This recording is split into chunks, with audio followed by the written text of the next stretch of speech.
Iwan mo ba? Sir, parang very vocal kayo sa social media, no? Like sa mga support sa politicians. With recent instructions. Yung mga sinusuportahan ko, mga public servant, galit ako sa mga politicians.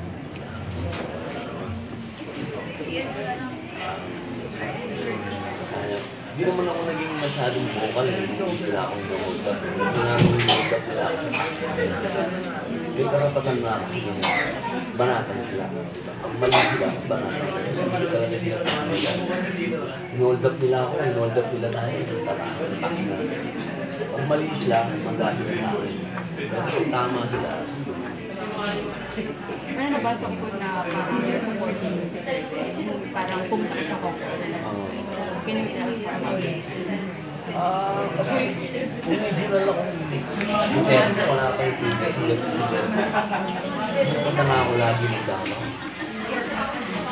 Talagang kinukumpinsin ko. Kailangan naman. Yung panahon na yun, marami siya. Naisip niya eh. Hanggang sa nakarating na isang regulation. Hanggang lumaki yung grupo. Ang napakalaki na ng grupo, isa lang ang problema namin. Ngayon, ay, tumanggap ng tema. Ang problema naman para sa amin lang. Ibig sabihin, amor na tayo. Kaya lahat kami, sarili natin.